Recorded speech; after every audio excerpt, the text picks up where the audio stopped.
नमस्ते, आदाब, सलाम। रेडियो गोरखपुर 90.8 से मैं हूं आपका अपना आरजे मार्तंड। और दोस्तों, आप सभी का बहुत बहुत स्वागत है हमारे खास प्रोग्राम हेल्थ ओके के तीसरे एपिसोड में। दोस्तों, हम सभी जानते हैं कि हड्डियां हमारे शरीर की ढांचा होती हैं, सहारा होती हैं। अगर हम अभी से अपने हड्डियों को मजबूत रखेंगे तो जीवन के अंतिम पड़ाव तक बखूबी के साथ वो हमारा साथ देगी, जैसे कोई परेशानी हमारे साथ न हो।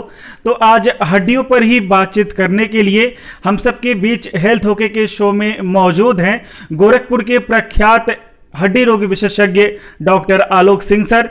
सबसे पहले तो आपका बहुत बहुत स्वागत है जी। थैंक यू वेरी मच जी। सर, सबसे पहले तो हम आपसे जानना चाहेंगे कि आजकल बहुत कम उम्र में देखने को मिल रहा है कि जोड़ों के दर्द की शिकायतें बहुत ज़्यादा बढ़ रही हैं। तो इसके क्या कारण आप हमारे समझ दोस्तों के लिए बताएंगे? देखिए, जोड़ों में दर्द आजकल वाकई बहुत ज़्यादा देखा जा रहा है, खास करके यंगस्टर्स में, यंग लोगों में। खास करके हम लोग की ओपीडी में ज़्यादातर मैं देखता हूँ कि 20 साल, इवन 10 साल के बच्चे भी, 20-30 साल के लड़के भी अपने कमर दर्द, गर्दन की दर्द, एड़ी के दर्द और पूरी जनरलाइज्ड बॉडी पेन, जैसे पूरे शरीर में दर्द होना, इस तरह की कंप्लेंट्स के साथ आते हैं। तो अक्सर ये पाया गया है कि पहली चीज़ है कि इस दर्द का कारण ये भी होता है कि उनके जो एक्टिविटीज़ होती हैं, जो उनकी दिनचर्या है, वो बहुत ही गलत होती है।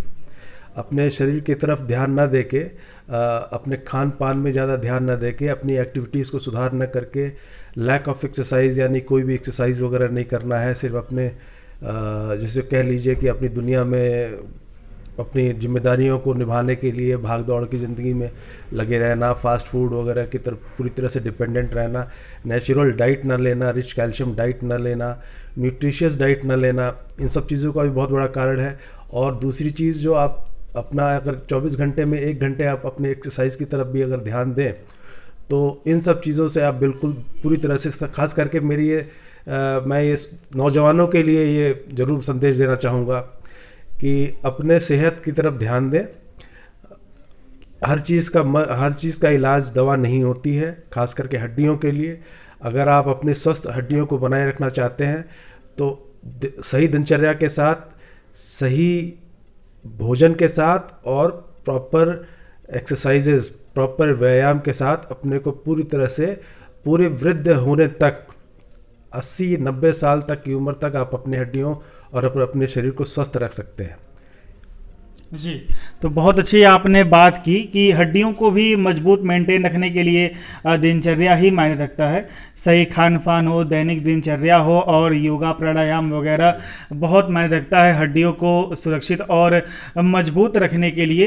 अच्छा, तो सर, इसी के संदर्भ में मैं बात करना चाहूँगा, आपसे जानना भी चाहूँगा कि आज के दौर में अगर इस भाग दौड़ भरी ज़िंदगी में देखा जाए तो आपके पास हड्डियों से संबंधित कौन से ऐसे मरीज आते हैं कि ज़्यादा देखने को ये दिक्कतें मिल रही हैं, इसके रोग ज़्यादा बढ़ रहे हैं? हड्डियों से संबंधित कौन कौन सी बीमारियां शामिल हैं? देखिए, एक पर्टिकुलरली 60 या 70 साल की उम्र के बाद तो माना जाता है कि हड्डियों में घनत्व की कमी आती है, कैल्शियम और विटामिन डी की कमी आती है। लेकिन आजकल की यंग जनरेशन भी मैं देखता हूँ कि 30 और 40 साल की उम्र में भी खास करके महिलाओं में हम घुटने के गठिया, कमर में हड्डियों का घिसना, गर्दन में सर्वाइकल यानी गर्दन की हड्डियों का भी घिसना, नसों में दबाव पड़ना, एड़ी में दर्द होना, टांस जिसको कहते हैं हम, क्रैम्प्स, मसल क्रैम्प्स होना, ये सब चीज़ें आजकल बहुत ज़्यादा कॉमनली देखी जा रही हैं। जिसका एक मुख्य कारण आपका जो आप अपना भोजन, जो प्रॉपर डाइट नहीं होती है या प्रॉपर एक्सरसाइज नहीं होती है, तो जिसको हम अपने वर्ड्स में कहेंगे कि ऑस्टियोआर्थराइटिस, घुटने की ऑस्टियोआर्थराइटिस होती है, कमर में लंबर स्पॉन्डिलाइटिस है, सर्वाइकल स्पॉन्डिलाइटिस है, हील पेन है, प्लांटर फेशियाइटिस हो, ये सब चीज़ें आपके खुद की बनाई हुई चीज़ें। मैं अपने खुद मरीजों से कहता हूँ कि ये आपने खुद बनाई हैं, ये आपको किसी ने दिया नहीं है। अगर आप स्वास्थ्य के प्रति अवेयर है, थोड़ी सी नॉलेज, और मैं सरकार को भी, मैं जो भी हमारे एडमिनिस्ट्रेशन, हेल्थ एडमिनिस्ट्रेशन के लोग हैं या सरकार के लोग हैं, मैं तो ये चीज़ें सोचता हूँ, कहना भी चाहता हूँ कि दवाइयाँ अस्पताल बनाने से अच्छा ये है कि आप शुरुआत से ही स्वास्थ्य के प्रति एक जागरूकता के लिए बच्चों की ही चैप्टर में एक हड्डियों के लिए खास करके स्वास्थ्य के लिए एक चैप्टर होना चाहिए, और साथ में आप गांव-गांव में अवेयरनेस के लिए, हेल्थ अवेयरनेस के लिए भी लोगों को, इवन आशाएं जो होती हैं, हेल्थ वर्कर्स होते हैं जो गांव में जाते हैं, उनको हेल्थ अवेयरनेस के लिए भी लोगों को पढ़ाना चाहिए, गांव के लोगों को। ये नौबत हम लोगों तक नहीं आ पाएगी। जो महिलाएं आती हैं बहुत ही बुरी स्थिति में आती हैं, इनकी हड्डियां इतनी कमज़ोर रहती हैं और उनको समझा पाना बहुत मुश्किल होता है। उनको समझा पाना बहुत मुश्किल होता है कि आपकी हड्डियां कैसे मजबूत होंगी। उनको खाना नहीं है। अच्छा। उनको प्रॉपर, सही बात है, गांव में कौन एक्सरसाइज करने जा रहा है, कौन दूध दही मक्खन और अंडा खाने जा रहा है या ग्लास दूध पीने जा रहा है। इसीलिए सर कॉमन देखने को मिल रहा है क्या महिलाओं में गठिया से संबंधित बीमारियां हैं? नहीं, महिलाओं में इसलिए भी होता है कि जब आप पोस्ट मेनोपॉजल, जब उनका मासिक बंद होता है, 45 के 45 के बाद 50 के बाद जब मासिक बंद होता है, तो उनमें ज़्यादातर देखिए हार्मोन्स वगैरह का जो प्रोडक्शन होता है वो सब बंद हो जाता है। हार्मोन प्रोडक्शन बंद होने के बाद ये सब दिक्कतें उसी दिन से, जिस दिन से आपका हार्मोन बंद हुआ, यानी मेनोपॉज आया, उसके बाद से ही आपकी हड्डियों का गलना शुरू हो जाता है। या महिलाएं जिनका यंग एज में ही स्टेक्टमी हो जाती है, बच्चेदानी निकाल दी जाती है, लाइक 30 साल 40 साल में किसी कारण से कोई बीमारी है बच्चेदानी में, उसके कारण से उनकी बच्चेदानी निकाल दी गई, तो बच्चेदानी निकाल देने के बाद से भी आपका हार्मोन्स का प्रोडक्शन बंद हो जाता है, जो आपका सीधे आपका रिलेशन हड्डियों से है। तो जब ये सब प्रोडक्शन बंद हो जाता है, बनना बंद हो जाता है, तो उसी दिन से ये सब चीज़ें भी आपकी हड्डियों में, मांसपेशियों में, सारी चीज़ों की कमी आना शुरू हो जाती है, और हड्डियां बहुत ही जल्दी उनकी भुरभुरी कह लीजिए कि ऑस्टियोपोरोज्ड हो जाती हैं एकदम। और हड्डियों के टूटने का, पहले तो हड्डियों से दर्द शुरू होता है और मांसपेशियों में दर्द शुरू होता है, और धीरे धीरे ऐसी नौबत आ जाती है कि हड्डियां अपने आप टूटती हैं। अच्छा। वो ऑस्टियोपोरोसिस, सीवियर ऑस्टियोपोरोसिस की कंडीशन होती है कि जब हड्डियां अपने आप टूटती हैं, चलते चलते टूट जाए, तो वो सीवियर ऑस्टियोपोरोसिस की कंडीशन है। तो इसके लिए मेनली आम पब्लिक को, आम समाज को यही समझना चाहिए कि स्वास्थ्य के लिए हमें क्या करें, और सरकार को भी यही एजुकेशन आम लोगों को देना चाहिए। दवाइयाँ, कैल्शियम की गोली देने से अच्छा है कि आप पहले ही शुरुआत से ही अगर ये सब करें, तो वो कैल्शियम की गोली देने की आपकी ज़रूरत ही नहीं पड़ेगी।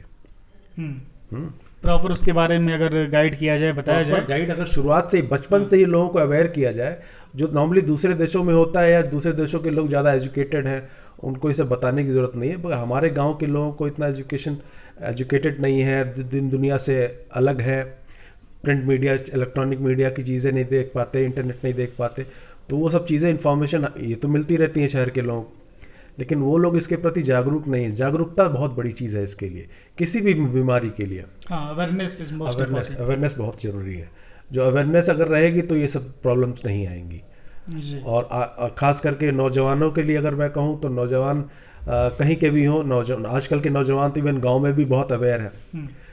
नो डाउट उनको कोई, मैं समझता हूँ कि वो बहुत एक्सरसाइज वगैरह भी करते हैं, अवेयर भी हैं, बट डाइट को लेके वो भी बहुत लापरवाह रहते हैं। गांव के नौजवान भी जो यंगस्टर्स हैं, वो तो चलिए ठीक है, बट धीरे धीरे जब वो अपने नॉर्मल रूटीन में आ जाते हैं, उसके बाद से वो भी थोड़ा सा अपने स्ट्रगल में, लाइफ के स्ट्रगल में इतना लग जाते हैं कि वो सब भूल जाते हैं कि हमें क्या करना चाहिए। ज़िंदगी पहले है, शरीर पहले है, बाकी उसके बाद आपका काम है। जी वाकई, इसीलिए कहा गया है कि हेल्थ इज वेल्थ, स्वास्थ्य हमारा धन होता है। अच्छा सर, आपने महिलाओं की बात की, आपने हार्मोन्स की बात की, हड्डियों के गलने पर बात की, तो कैसे अपने खान पान का ध्यान रखें जिसमें विटामिन शामिल हो, कैल्शियम की कुछ खुराक शामिल हो, जिससे हार्मोन्स की भी मात्रा बढ़े और हड्डियों का गलना भी कम हो सके, खासकर महिलाओं के लिए? हार्मोन्स तो आपके मेनोपॉज के बाद, मासिक के बंद होने के बाद तो हार्मोन्स का प्रोडक्शन नहीं हो सकता, बट उसके बाद आपको अगर हो सके तो कुछ कैल्शियम सप्लीमेंट्स लेना चाहिए, विटामिन डी लेना चाहिए, और जैसे अगर आप गोलियों में अगर दवाइयाँ खाना चाहते हैं तो मल्टीविटामिन्स की गोलियाँ आती हैं, उसको आप रेगुलरली लेते रहिए। 2 महीने लीजिए, 3 महीने लीजिए, फिर बंद कर दीजिए, फिर उसके बाद 2-3 महीने के बाद फिर स्टार्ट कर दीजिए। ये सब कर सकते हैं। और अगर इसमें नहीं करना चाहते हैं तो आप कैल्शियम के रूप में आप 1 गिलास दूध है, दही है, पनीर है, हरी सब्जियां हैं, नॉन वेजिटेरियन है अगर आप, तो अंडे का जो सफ़ेदी होता है, एग वाइट है, वो लीजिए। फिश, मछलियाँ लीजिए, ये सब आप लीजिए, और फ्रूट्स लीजिए, ड्राई फ्रूट्स लीजिए। ये सब चीज़ें अगर आप दिनचर्या में रोज़ के लिए फॉलो करें, आप सिर्फ ज़रूरी नहीं है कि आपको एक महीने में ही आप सोचेंगे, अगर आपने रूटीन में ये सब फॉलो कर लिया और इसको आप लगातार लेते रहें तो ये आपको दवाइयों की भी ज़रूरत नहीं पड़ेगी। जी। अगर सर दवाइयों की बात ना की जाए, प्रकृति के सोर्स की बात की जाए, जैसे लोग कहते हैं कि सूर्य के प्रकाश से विटामिन डी मिलता है, तो वो किस टाइप का धूप होता है? सुबह का होता है कि मध्यम का होता है, कब का होता है? सबसे अच्छी अगर आप विटामिन डी का सेवन करना चाहते हैं तो सुबह का करीब 7-8 बजे। अच्छा, 7-8 बजे तक? 7-8 बजे का, जैसे अभी जो मौसम है, इस समय जो मौसम है वो, उसमें अगर 7-8 बजे तो बहुत कम होता है। आप 9 बजे या 10 बजे का जो आपका धूप का पूरी तेज धूप होती है, उसका रीज़न ये है कि आपके जो डस्ट पार्टिकल्स होते हैं आपके एनवायरनमेंट में, जैसे अभी ट्रैफिक नहीं है, कुछ ऐसी चीज़ नहीं है, तो सबसे लो होता है डस्ट पार्टिकल्स इस समय आपकी ओजोन लेयर में, आसमान में। तो उसमें आपको जो विटामिन डी का एक्सपोजर है वो सबसे अच्छा मिलता है। दूसरी चीज़, हमारे देश या हमारे लोगों के साथ क्या है कि हम जब विटामिन डी लेते हैं तो हम सिर्फ बैठ जाते हैं और हमारा चेहरा सिर्फ एक्सपोज्ड है और हाथ का ये पार्ट एक्सपोज्ड है और बॉडी का कोई पार्ट एक्सपोज नहीं है। बट होना क्या चाहिए कि हमारी लगभग मैक्सिमम जो बॉडी का पार्ट है वो एक्सपोज्ड रहना चाहिए विटामिन डी के सेवन के लिए। जो पश्चिम के लोग जो सन बाथ लेते हैं, सी बीचेस पे आपने देखा होगा वो लेते हैं, उसका रीज़न ये नहीं है कि वो फैशन के लिए जाते हैं, वो ट्रीटमेंट है उनका। अच्छा, वो ट्रीटमेंट है कि वो धूप में लेट के पूरी तरह से सन बाथ ले रहा है, उनके विटामिन डी की कमी नहीं होती है। जी, यानी कि शरीर के हर हिस्से पर धूप जाए, मैक्सिमम बॉडी पे एक्सपोजर होना चाहिए, तब आपको विटामिन डी मिलता है। चेहरे पे सिर्फ और हाथ पे एक्सपोजर लेने से आपका विटामिन डी नहीं बढ़ जाएगा। जी, ये बहुत अच्छी बात आपने सर की कि सुबह की धूप जो है, ताज़ी धूप मायने रखती है और शरीर के हर एक पार्ट पर जब धूप जाएगा तभी विटामिन डी की मात्रा शरीर में बढ़ सकती है। सर, अवेयरनेस की भी आपने बात की, कोविड अवेयरनेस के कई सारे कार्यक्रम हम भी प्रसारित करते हैं, सरकार भी अपने स्तर पे काम कर रही है। अगर कोरोना काल की बात की जाए तो कोरोना काल के बाद हड्डियों से संबंधित कौन सी ज़्यादा दिक्कतें, बीमारियाँ आ रही हैं जो आपके पास मरीज आ रहे हैं?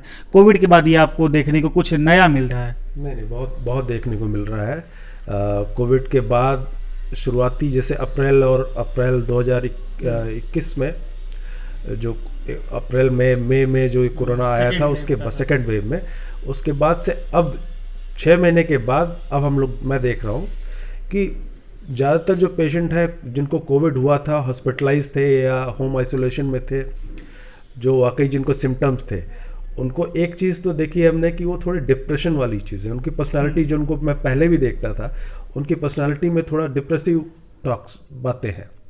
दूसरी चीज़ है कि उनको मायल्जिया, पूरी बॉडी में दर्द की शिकायत अभी भी है। अच्छा।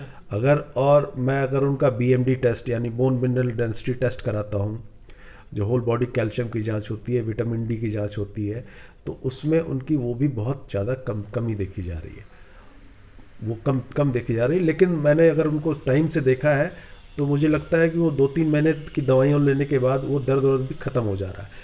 कोविड के बाद कोरोना ने एक असर हड्डियों पे भी डाला है। ये मैंने अपने मरीजों में देखा है ये कोरोना ने ये असर डाला है हड्डियों के ऊपर, सिर्फ मानसिक ही नहीं, शरीर के हर अंग पे असर डाला है। और लेकिन ये भी है कि अगर आप डॉक्टर से संपर्क करके हड्डियों के बारे में, जिसको कोविड हुआ उसने अगर ध्यान दिया इसके ऊपर, डॉक्टर से संपर्क किया, तो ये डेफिनेटली ठीक होने वाली चीज़ है। जी, तो वाकई आपने बहुत अच्छी बात की और बताया कुछ नया कि कोरोना काल में भी हड्डियों पर बहुत प्रभाव पड़ा इस वायरस की वजह से। इस पर आपने चर्चा की, खासकर आपने महिलाओं के लिए भी बताया कैसे अपने हड्डियों को मेंटेन करें, युवा अपने हड्डियों का ध्यान दें। तो बहुत बहुत धन्यवाद डॉक्टर साहब हमारे साथ इस खास परिचर्चा में जुड़ने के लिए। लास्ट में मैं कुछ संदेश चाहूँगा कोविड से भी रिलेटेड और हड्डियों को मेंटेन करने से भी रिलेटेड, जो हम हड्डियों का ध्यान दें और बुढ़ापे तक हड्डियाँ हमारी मजबूत रहें, जिससे हमारा शरीर भी चुस्त दुरुस्त और तंदुरुस्त रहें। तो लास्ट सजेशन क्या हमारे दोस्तों को आप देना चाहेंगे? मैं सारे अपने देशवासियों को सब एक संदेश देना चाहूँगा कि 24 घंटे में सिर्फ 1 घंटे अपने शरीर के ऊपर दें, सिर्फ 1 घंटे। और उस 1 घंटे में आप किसी भी मोड में कोई भी एक्सरसाइज, जैसे आप टहलना हो, दौड़ना हो, योगा करना हो, स्ट्रेचिंग करना हो, किसी भी मोड में, लेकिन 24 घंटे में 1 घंटे ज़रूर दीजिए। और दूसरी और सबसे इम्पॉर्टेंट चीज़, रेस्ट, नींद बहुत ज़रूरी है आपके स्वास्थ्य के लिए। कुछ लोग होते हैं जो 3-4 घंटे की नींद के बाद भी स्वस्थ महसूस करते हैं, बट मेडिकली देखा जाए तो 7 से 8 घंटे की नींद आपके लिए बहुत ज़रूरी है। आप एक्सरसाइज करते हैं ठीक है, बट आपके लिए रेस्ट भी करना बहुत ज़रूरी है। Exercise, sleep and your diet, आपकी खान पान, ये चीज़ें बहुत ज़रूरी हैं आपके स्वस्थ रहने के लिए। और सबसे और चौथी चीज़ भी कहूँगा कि आपकी सोच, पॉजिटिव सोच, जीवन के लिए, शरीर के लिए, परिवार के लिए, ये सब चीज़ें अगर आप रखते हैं तो आप हमेशा खुशहाल रहेंगे। जी, वाकई सकारात्मक व्यवहार, सकारात्मक सोच से मनुष्य हमेशा खुशहाल रह सकता है। बहुत अच्छा सजेशन, संदेश डॉक्टर साहब आपके द्वारा। तो बहुत बहुत धन्यवाद डॉक्टर आलोक जी हमारे इस खास प्रोग्राम हेल्थ ओके के अंतर्गत जुड़ने के लिए। तो दोस्तों, ये थे गोरखपुर के प्रख्यात हड्डी रोग के विशेषज्ञ डॉक्टर आलोक सिंह सर। तो मिलते हैं किसी नए शख्सियत के साथ हेल्थ ओके के अगले एपिसोड में। तो ऐसे ही सुनते रहे, देखते रहे रेडियो गोरखपुर 90.8, गुनगुनाओ अपनी धुन।